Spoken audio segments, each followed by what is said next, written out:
Hello, everyone. If you like what I'm doing here, please consider subscribing, liking, and commenting. It would really help the channel out quite a bit. Thank you very much. Calling All Cars, the copyrighted program created by the Rio Grande Oil Company.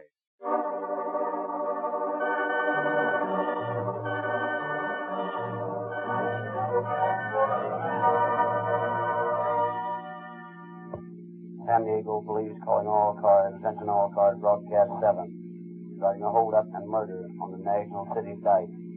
Bandits wearing tan coveralls, dark glasses, and driving a black Ford Roadster without a windshield. These men are armed, so be careful. That's all.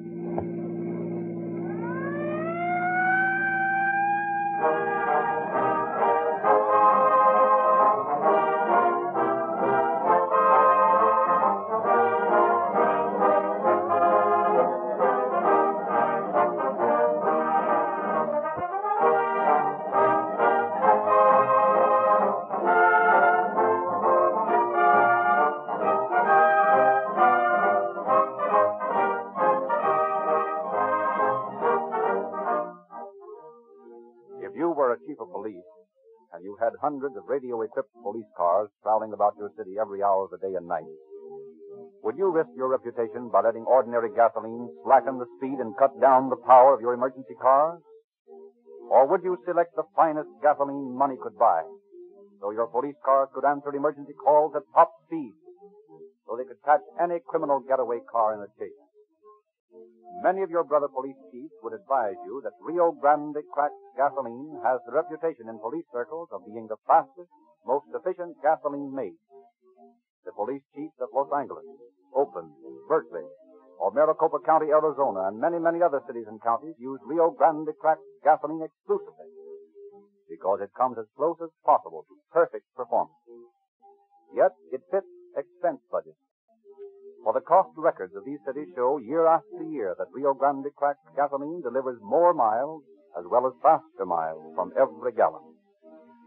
Every motorist can get this same gasoline that powers more police and emergency cars than any other brand from the independent Rio Grande dealer in your neighborhood. Ask for Rio Grande cracked and enjoy the thrill of police car performance in your car.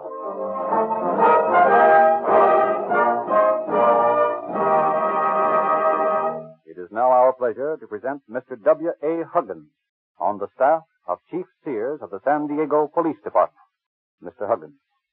Every man who plots a holdup or some other crime invariably thinks he is smart enough to get away with it. He knows that in crimes committed in the past, the law has captured the criminals in practically every case, but always he is going to be the exception. We have confronted scores of lawbreakers captured by our police officers, and always they are baffled at the ease with which we tracked them down and blew up their alibis. They marvel at the apparent uncanny ability shown by the police in singling the right man out of the many who might have committed the crime. The secret of our success is simply that we take advantage of the mistakes every lawbreaker makes. Carefully as he plans his crime, there's always some detail he overlooks. Our job is simply to discover these mistakes and use common sense. There are always one or more clues to lead us to the criminals. The case you will now hear, for example, was carefully planned and daringly executed. But the hold-up men made plenty of mistakes. They were not smart robbers. They were stupid. All criminals are stupid. The story that follows is proof that crime cannot pay.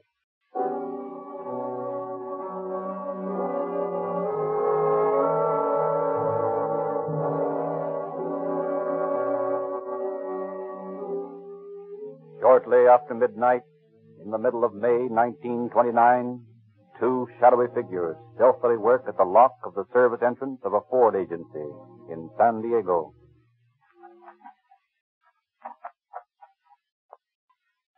How you coming? None of these keys seem to fit. That's funny. Well, here's the last one. I'll try it.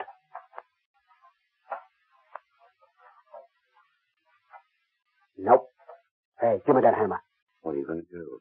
I'm going to bust this padlock open. Oh, you're nuts. You'll wake up the whole town. Listen. We're getting in there, ain't we? I don't care how we do it. Yeah, but maybe somebody will hear us. Well, if anybody comes snooping around, just get 'em. I'll take care of 'em. Go on, give me that hammer. Well, all right, here you are. Swell. Here goes. Yeah, that's more like it.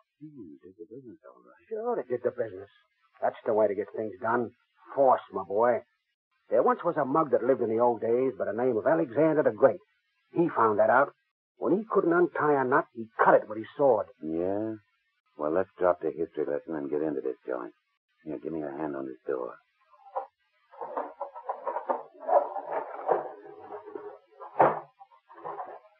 Sure there's no watchman here? I told you I cased the joint, didn't I? Yeah. Well, you heard me. There ain't no watchman. Okay. Hey, douse that flashlight, will you? You want to invite the whole world to this party? But how can you see what you want? The street light shines right through the showroom good enough, don't it? You're going to take a new car? Sure. Right off the floor. Yeah, but that's taking a chance. They can spot a new car. Not when we get through with it. I think it'd be a better idea to take one of these into service. Listen, dummy. They wouldn't be there if it was running good, would they? No. We gotta be sure we got a good car. Well, here we are. What looks good to you? And how about that coupe over there? Nah, I think you better take that roadster. That's too flashy. Well, we'll fix that.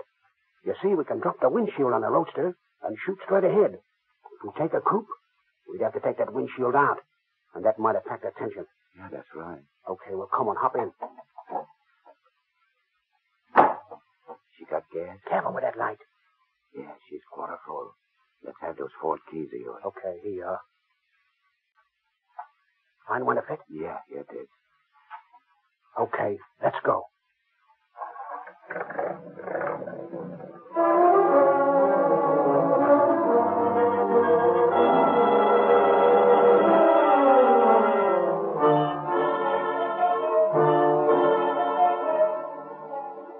While police scour San Diego for the stolen car, Cochran and Colton are working on it in the garage back of their bungalow.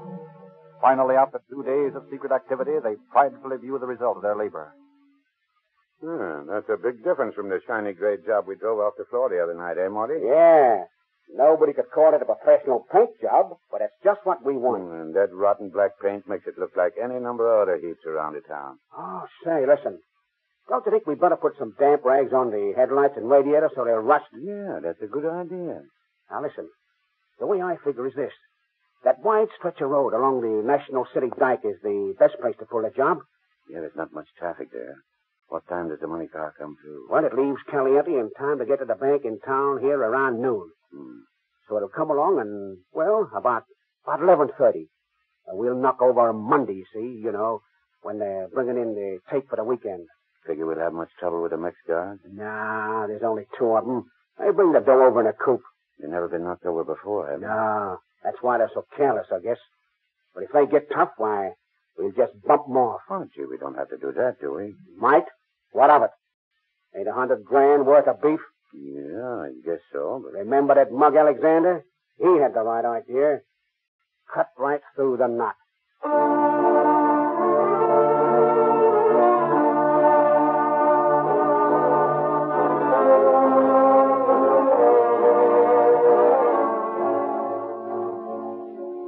On the morning of May 20th, 1929, Nemesio Monroy and J.V. Barrigo, 2 Mexican police officers, call at the Agua Caliente Casino for the weekend receipts. Well, here it is, boys. How much dinero we take today, boss? Almost $100,000. Madre de Dios. $100,000? Oh, ho.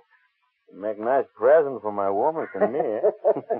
Yeah, so it would. But don't you go waltzing off with that dough, or I'll beat your ears in, Nemesio. Oh, do not worry. By the way, how's your wife? Oh, pretty good. Will not be long now before we have another little one. Is that so? You're acquiring quite a family, Nemesio. Oh, see. 4 already, all boys. And soon it will be 5. Nemesio, he's raising his own army for the next revolution. Well, you better get started with the dough, boys. See, muy pronto. Adios, senor. Goodbye, boys.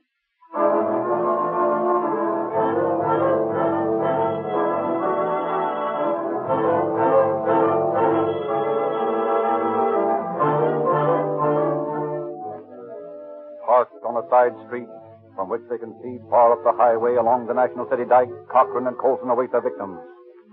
Ignorant of their peril, they are approaching, laughing and joking as they drive through Tijuana, bumping along the dirt road to the customs gate. They pass over the line, through San Isidro, and on into National City. Hey, it's 11:30. Maybe we missed them. Yeah, how could we? We've been here since 8 o'clock this morning. But maybe they went the other way, through Chula Vista. Hey, listen, I tell you, this is the route they take. You don't think I'd go into this thing before I checked every angle, do you? Well, no. Hey, that looks like them now. Yeah. See that big coupe coming down the road? Yeah. Yep, them's the boys. All right, take that motor over. Okay. All right, pull over there and get in right behind them. Boy, oh boy, what a break this is, eh? Not another car in sight.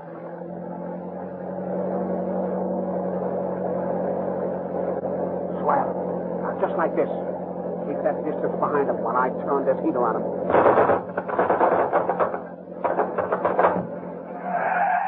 There you are. That pulled them over all right. Hey, just a minute. Just a minute. What's the matter? This tomcat's jammed. Wait till I clear it. Ah, darn it. All right, there it is. Okay, let's go. You take that side and I'll take this one. Come on now. Hurry. What do you men want from us? All right, boys. Hand over that dough. Caramba, what's the big idea of shooting at us? Let them have it, Lee. Let them have it. But, Marty, Shut up. Let them have it, I say. What's the matter, Marty? Oh, you darn fool. You didn't have to hit me, did you? I'm sorry, Marty. Well, it could have been worse. Oh, you only got me in the arm. There's the satchel. Come on, grab it. Okay.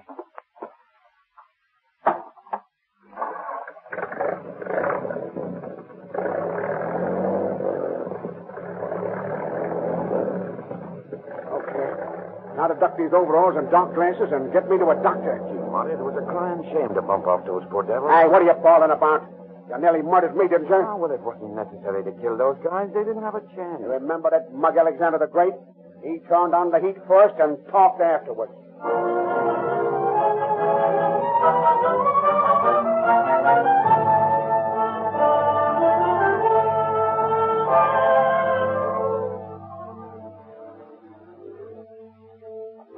Detective Bureau. Sergeant Kelly speaking. Yeah? Where? On the National City Dike. Yeah? Okay. Be right out. What's up? Murder, O'Connor. Come on.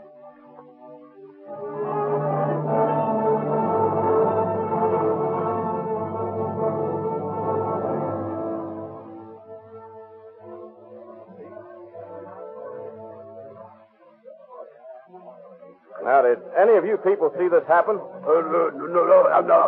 sir. That is, yes. Well, now, which do you mean? Well, you see, me and my friend George, we was over there in the dumps and we done hear the shooting. Well, what did the men look like that did the shooting? Well, I couldn't exactly tell, mister. What do you mean you couldn't tell? Didn't you see them? Well, sir, I did, and again I didn't know. What do you mean? Well, sir, you see, when these here now bullets started whizzing around, why, George and me, we just naturally hid under some tin roof until it was all over. Well, didn't you see anything? Well, I done saw them drive away. How many were there? Well, the two. That's all I seen. What were they dressed like? Well, I don't take no particular notice. Seems like they had on these here now jumper things like the garage mechanics wear. Anything else? Well, sir, let me see now. If I just remember correctly, they had on them sunglasses. Did you get their license number? No, sir. I wasn't paying no notice to license number about that time. Well, what kind of a car were they in? Well, it seemed to me like it was an old Ford. A Ford? What color? Well, kind of dark, I guess. A black, maybe. Anything else? Well, I expect that's about all I know. Anyone else see this happen? Maybe your friend George saw something else. George? Oh, no, sir. George, he didn't see nothing. Oh, we want to talk to him. Where is he? George? George, he's still hiding under that tin roof and over in the dump.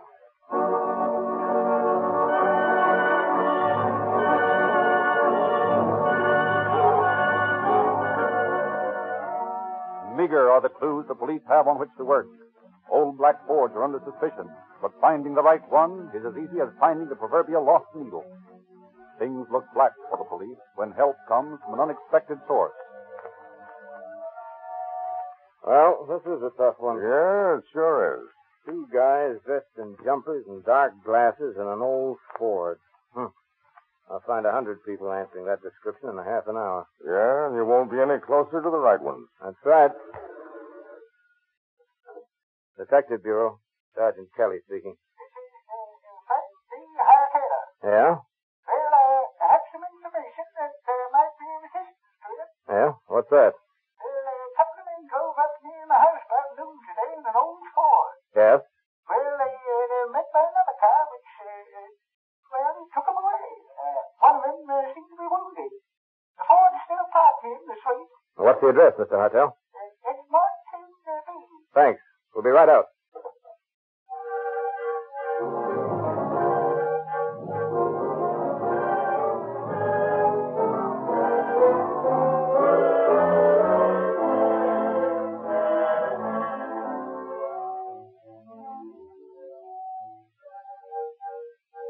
Now, what did these men look like, Mr. Hartel? Well, they were both about 25 years old. One was around 5 feet, 5 inches tall, and the other one was maybe 2 inches taller. How were they dressed? Oh, had on some old clothes. Could you identify them if you saw them again? Absolutely. Well, here's hoping you get a chance to. Well, let's have a look at this car. Dealer's license. Is that number on your hot sheet, O'Connor? Let's see. Yeah, that's the number of the car stolen from the Ford agency last week. But this is an old Ford. The one that was stolen was a new car. Oh, just a minute. So this is a new car, too. Take a look at the position of the brake and gear shift. Oh, this is a new car. Painted over, huh? Sure. Hey, wait a minute. What's this? What?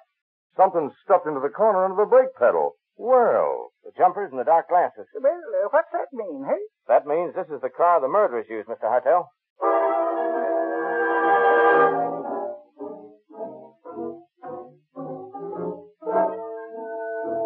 Still, the murder remains a mystery. Although Kelly and O'Connor have a slight description of the criminals, they have nothing definite to go on. But the fact that a machine gun was used starts them on an inquiry among underworld characters. Well, Kelly, I got a lead. You have? What is it? I found out that Ted Barnes has a submachine gun. Or at least, he did have one a week ago. Ted Barnes. Oh, yes. He's that bootlegger up the line, isn't he? Yeah, that's the guy. But as I remember him, he doesn't fit the description of these mugs. He's about 6 feet tall, and he's fat. The guys that did this job were both short. They were young fellas, too. Sure, that's right. But Barnes might have lent them his machine gun, mightn't he? Yeah? Well, it won't hurt to go up there and look Barnes' joint over. Okay, let's do that.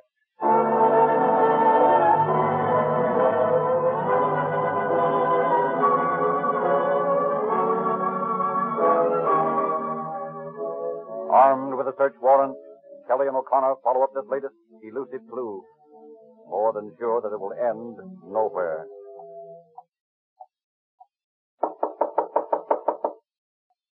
Mighty quiet around here. I'll be prepared for anything. This Barnes is a bad egg. Here comes somebody. Well, what is it? We want to see Ted. He isn't here. Where is he? Out. Well, we'll come in and wait for him. You can't do that. I don't know when he'll be back. We'll come in just the same. Say, what's the big idea? Who are you? We're police officers. Oh, yeah? Yeah. See that? That buzzer don't mean anything. This is a private house, and you can't come in without a warrant. Well, we thought of that. Here's the warrant. Oh. Well, Come on, Kelly. Oh, I see you've got a hospital here. What's that? Look, there's a guy in bed over there in the corner. Keep your hands off that gat, mister. I got you covered. Get that automatic out of his reach, Kelly. Right.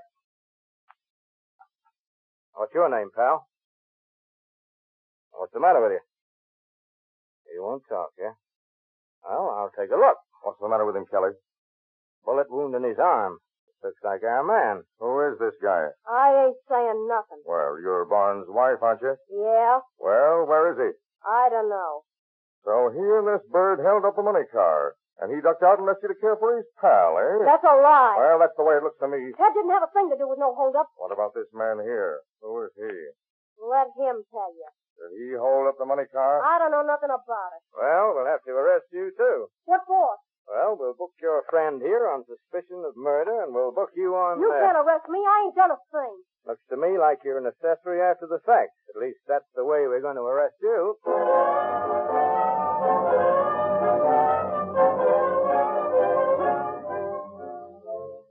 tell positively identifies the wounded man as one of the two he saw leave the Ford 2 days before.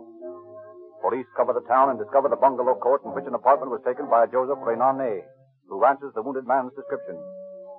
However, effects discovered in the apartment identify Renane as one Marty Colson, an ex-convict on parole, after serving part of a sentence on an arson charge committed in Los Angeles County. Papers in the apartment show that his partner is one Lee Cochran. Mrs. Barnes is the important link in the chain of suspects. Police question her closely. Now, look here, Mrs. Barnes. We've got this case just about sewed up. Yes, it isn't going to do you any good to hold out on us. Listen, I don't know anything about it. Now, that's not true, Mrs. Barnes. It is true. I don't know a thing. Now, we know that Ted wasn't in on this job. What are you trying to do? Trap me? Why, of course not. You told us yourself he had nothing to do with it. And that's true, isn't it? Sure, it's true. But Marty Colson, the man you were caring for in your house yesterday, he was on the job. I don't know. How did you find out his name? Oh, never mind. And Lee Cochran, his pal, was the other bandit. We know that. So, Marty Cochran, eh? Looks like it. Said he wouldn't open his mouth. Now, look here, Mrs. Barnes, you're a woman. Did you know that one of those poor Mexican officers who was murdered the other day left a wife that was about to have a baby? Is that the truth? On the level. Oh, we know Ted didn't do the job, but we want to get Cochran. We want to see some sort of justice done. We can't give that poor Mexican woman back her husband, but at least we can make Cochran pay for the penalty of his crime. If you were in that poor woman's place, and if Ted had been murdered, you'd want to see justice done, now wouldn't you? Yeah. Yeah, I guess I would. All right. You can help us. Oh, we want Cochran. Where did he go? Well, I think he went up to L.A. He and Ted. Oh, I mean he. Oh, so Ted is with him, huh? Listen, you said you wanted Cochran. I ain't talking about Ted. I got constitutional rights. You can't make me testify against my husband.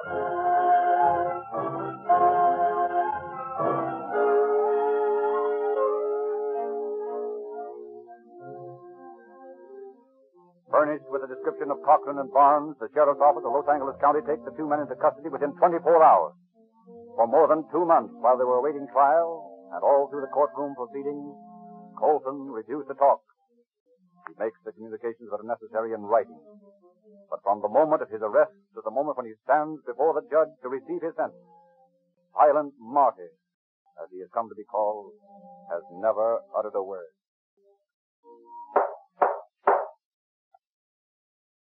Martin Colson, Lee Cochran, you've heard the jury's verdict of guilty of murder in the first degree.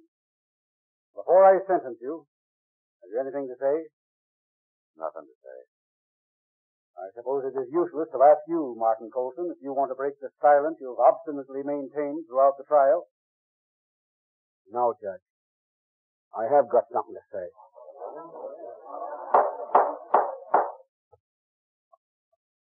Before you sentence me, I've got something important to say, Your Honor. I want to die. I want to pay my debt to society. Let Lee go, Judge. I'm the one you want. I planned the whole thing. Hang me, Judge, and let my partner go.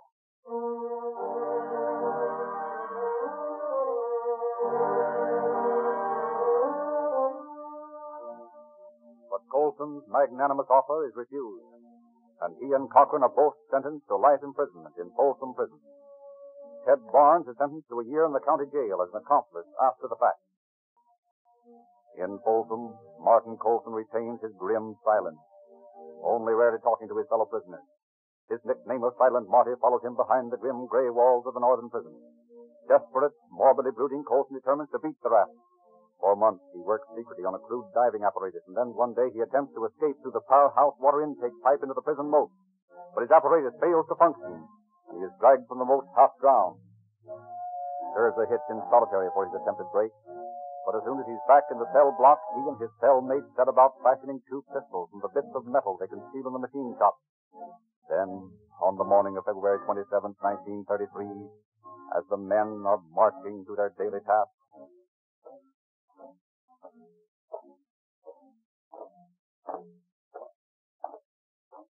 All set, pal. Right. Oh, What's the matter, Marty? oh, I'm sick. Oh. Hey, keep going there. What's holding up the line? My pal here, sick. Come on, don't fall. Oh, quit prodding me, will you? Oh, on the up and up. I got cramps, something awful. You better let me take him to the hospital. Okay, Paula.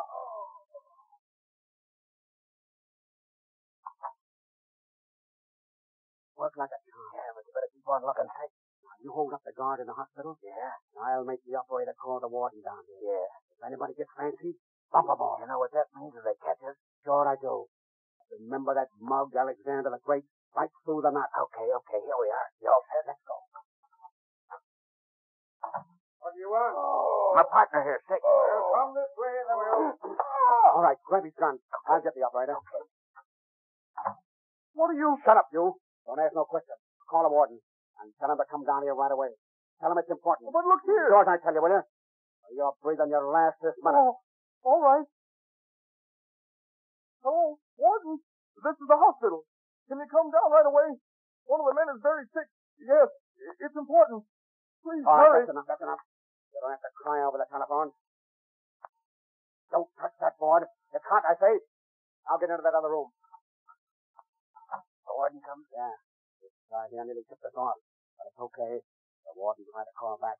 When he doesn't get an answer, he'll think that guy's awful sick and he'll be down on the double. Good. Then he'll listen to us. He'll hand over the keys and give us a safe conduct out of this hole. Yeah. He ain't got no guts. Wardens never have. No. It's strong guys like us. Yeah. Like that Alexander mug that gets places in this world. Yeah. You bet I'm telling you, pal. Listen. What's that? The prison siren there. Why? Hey, where you going? They'll never get me. Okay, you win. Where's your pop? He what? I guess he shot himself. He said you'd never get him. Hey, and he was a swell guy, too. Lots of education. Say, do any of you guys know who this mug Alexander is he was always talking about?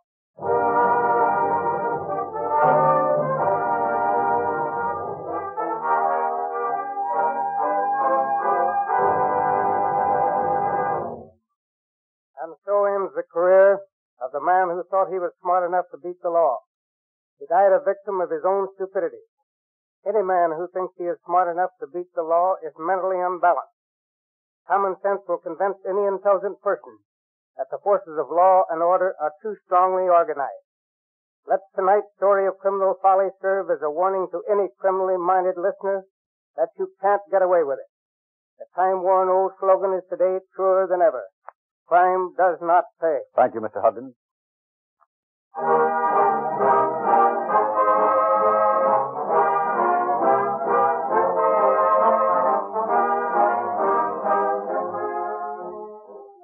If you like these radio crime dramas, you'll be interested in reading Calling All Cars News. This month's issue illustrates 15 free gifts for boys and girls. Get this unique publication free wherever Rio Grande cracked gasoline is sold. And wherever you find Rio Grande cracked gasoline, you'll find Sinclair motor oils, too. These independent dealers know that Sinclair has pioneered most of the refinements recently announced by other oil companies. It was Sinclair who perfected the de-waxing and de-jellying processes to purify motor oil. Modern high-compression engines need Sinclair motor oils to ensure continuous lubrication of those fast-moving, finely fitted parts. As one of the world's largest makers of lubricants, Sinclair engineers work with every automotive manufacturer to develop perfect lubricants. The manufacturer of your car has specified a Sinclair oil or lubricant for every moving part. And your Rio Grande cracked gasoline dealer is equipped to give you this Sinclair scientific lubrication.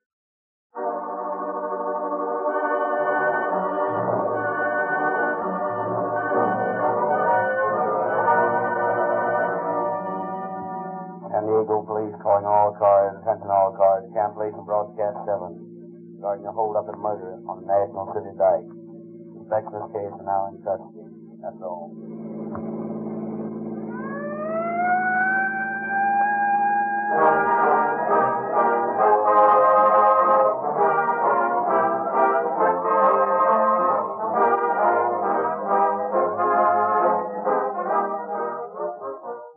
Frederick Lindsley bidding you good night for the Rio Grande Oil Company.